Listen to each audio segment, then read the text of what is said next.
What I'm about to share with you in this video will hopefully help you to avoid the pain of regret when buying, or more importantly, selling your silver.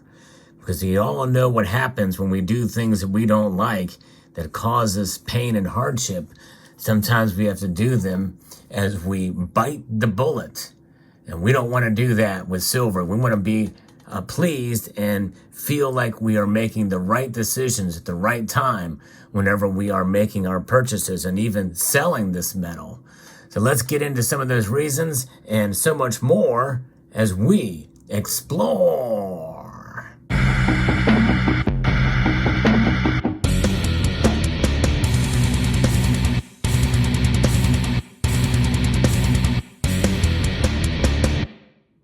Silver.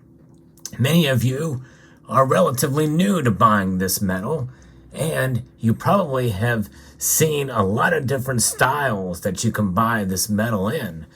You know, silver bars, silver coins, silver rounds, silver bullets. In fact, there's silver in all sorts of shapes and sizes. And yes, by the way, you can find coins in different shapes and sizes as well too. But that's a whole nother story. Just as much as there is variety, there is the variety of premiums. And that's the first thing that you should know before you buy your next ounce of silver or more. Premiums will fluctuate between products, and premiums will fluctuate between demand. And that is really key, folks, because there's many times when silver premiums go up dramatically when there's a lot of demand for this metal. And that's something you should understand and keep in mind whenever you're making a purchase.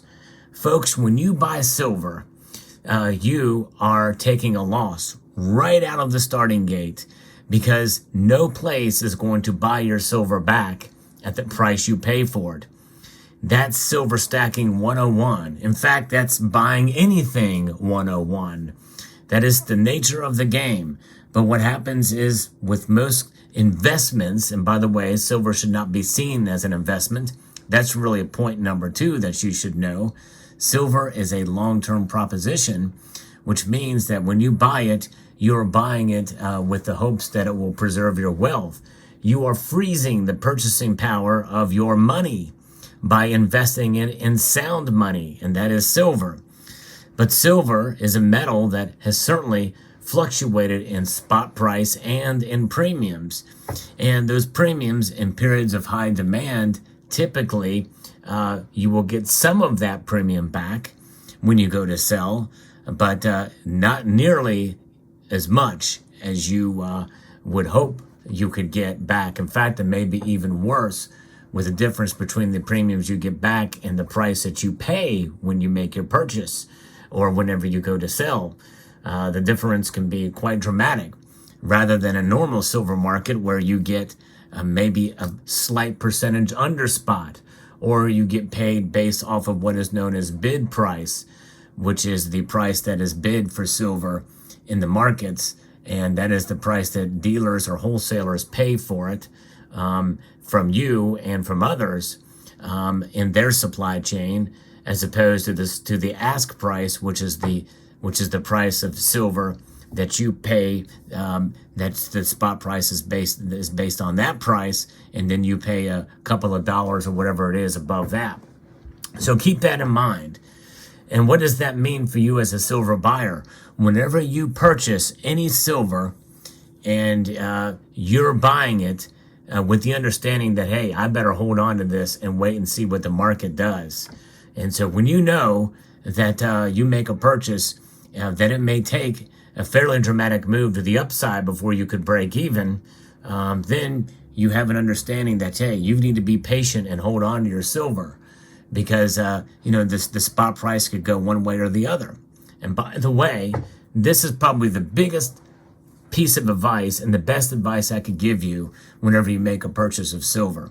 Always think in this style. In other words, have this in the back of your mind.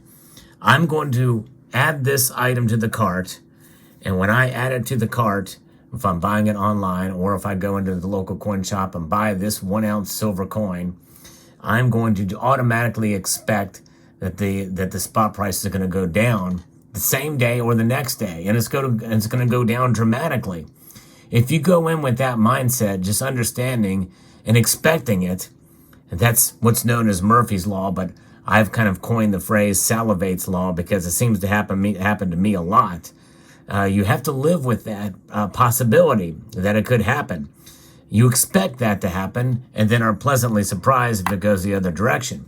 However, if it goes the other direction and the price of silver goes up, I still would encourage you to hold on to your silver because, again, it's a long-term proposition.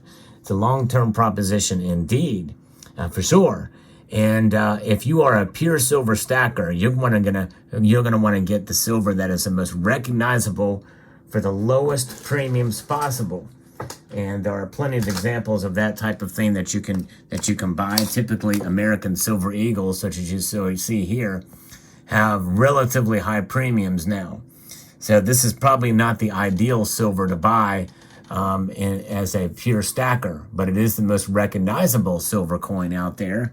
But nonetheless, there are other types of silver that you can buy that are much lower premiums and that are sovereign minted coins, like the Britannia here, for example. The Britannia is a beautiful coin with a lot of security features, and you can find these for a relatively decent price above spot. In other words, manageable or reasonable, and you can add it to your stack, and you can acquire them with the full backing of the government that minted them.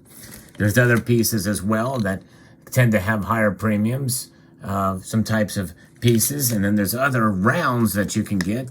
Silver rounds do not have a dollar denominated value on them. They're privately issued pieces, and you can get these for much closer to spot, and they are fairly recognizable in the marketplace, depending on the types that you buy. And they're very liquid, and they are pure silver, and they're quite attractive, like this piece, which I think is one of the more attractive pieces to stack there. There are other specialty pieces as well that you can buy that have a little bit higher premiums, such as this piece here. Likely a piece like this may be somewhat specialized. This is a 2-ounce Salivate metal round, but this is not really the type of silver you should stack. But as a type of piece that you may want to have as a collection or a novelty piece, where at the very least you're going to be protected by the silver that is contained there in it. And this is marked 2 ounces of fine silver. The purity is not on there on purpose. It's much like the Silver Eagle. The purity is not there either. It's just noted as fine silver, but fine silver is always regarded as at least 3 nines fine. It's pure silver. In fact, the Silver Eagle is 3 nines 3 fine, so it's 0.9993 fine. I'm not sure what the Salivate metal round is, but if you're interested in purchasing this, the link will be in the description below. It is a little bit of a premium to it, but this is not stackable silver. But that's another way you can buy silver as well too. But bars, typically the larger the bar, the lower the premium, and that is something very good to know. But bars, the larger the bar, the less liquid it's likely to be, but kilos are nice sizes.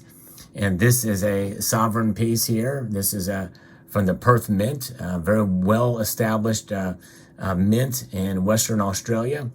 Kilo-size bars, but typically 5-ounce bars and 10-ounce bars are also attractive options. And there's not a whole lot of difference between the premiums of these. So you keep that in mind. And then there's other more specialized pieces like that bullet as well too. Then you get cases like this, where you can get very large coins like this 10-ounce fine silver British Royal Arms from the United Kingdom. And that's a beautiful piece here indeed. In fact, we're going to just place this there for you to look at during this video, because this is a beautiful piece indeed, and that kind of showcases the different variety that you can find out there with silver products. Now, what I'm going to show you next in terms of variety, before we get into some of the other aspects of the duality of silver, stay tuned for that. But what I'm going to show you now is a very interesting piece here. This is a 1-ounce Guinea, a 1-ounce Guinea from 2022. And it's amazing what they can do with the technology with laser engraving on this piece. Look at that. It's just beautiful. And this type of piece you can find for not a whole lot over spot, and it's a sovereignly minted coin. 3/9 fine silver with the British shield there. Wonderfully done here. A piece from Guinea. And there's an image of the young queen on this coin, on this 1 ounce piece. Now I'm going to show you, this is a 1 1/4 ounce piece, 1.25 ounces of silver, a little thicker, a little larger diameter, and a little different coat of arms. This was sent to me by dear Nibelung. Dear Nibelung sent this to me, very kind of him to do, as an example of, again, showing this, the immense, amazing quality of this piece, and he is a big fan. The gold guinea had its origins in the House of Stuart, and the reverse spade shield is from George III, starting at 10 o'clock and moving clockwise. You can see here that both lions of the Union of England and Scotland, and a fleur-de-lis for the English claim to France, with George III later released, and House Hanover, starting with George I and technically running through to the current monarch of the day, which is now King Charles. And then the harp of the English claim of Ireland. And then in St. Helena Island was the first imprisonment and death of Napoleon. So a lot of history tied into this piece. And again, this has an image of the young Queen Elizabeth on it. And 2022 being a very special year, as a 70th year of the Queen's reign and the year of her death. Just amazing. So thank you again to Der Nibelung for sending that along. And so there's all different options you can get, and it's rich in history. If you know that, if you find coins and pieces, even if they're modern, you know, you can learn a lot about the history of the world behind some of the pieces that you buy. Now let me talk a little bit about the other aspect of the silver market in general. You really need to understand this. The silver market is volatile. There's no question about it. Much more volatile than the gold market. The gold is a much more stable metal. You have to have the stomach for it. You've got to have the fortitude, or what I refer to as a fortitude, based off of another prior release that I had as well in my series. But nonetheless, you need to understand that silver is really a dual metal. There's a duality to silver. And the duality of silver is quite intriguing, that it is just as much, if not more so, an industrial metal as it is as a precious metal, or as a metal that is used to hedge against economic instability. It is a precious metal for sure, but it's got a lot of industrial applications and uses that can be greatly affected by economic conditions, by the supply chain, etc. I think especially with what happened with the pandemic, and even now with some of the conditions and things that are happening with geopolitics and the like, and as we head into a potential recession, we very well could see the price of silver being pulled in two different directions. And likely it may be pushed down or not climb as much as gold, widening the gold to silver ratio, frustrating silver stackers for years to come. Because if we are in a recession or even a depression with so many uses for silver and so much silver being mined, be prepared for silver prices to either be stagnant, fall, or not climb as much as people would expect under normal conditions. That is the hard reality that we must face as silver stackers. And if you're new to silver stacking, you gotta understand that. You gotta let that sink in, because that's the reality of silver. It's a frustrating market. It is a complex market.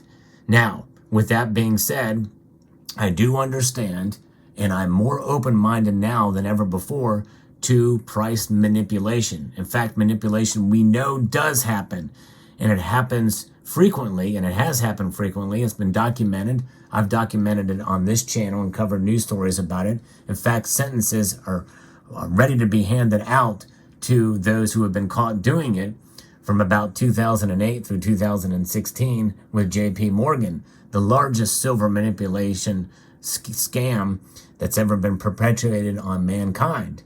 Now, so there is that, and we very well may see more of it happening to some extent. As for price suppression, though, is another thing. I'm open-minded that that could be happening to some extent as well. Sometimes we see high-frequency trades and big sell-off of paper contracts in the marketplace that occurs in the odd hours of the night when no one's looking, essentially. Plus, you have the Federal Reserve, which is by its very nature a manipulator of the markets. And it's in their best interest to keep silver down, and so there's not as much attention paid to it. But given what's been going on over the last 3 years now, just in general, not just with regards to the pandemic, but other things as well too, there's no question that people are waking up to what silver, the reality of what silver is. What is the ultimate reality for silver?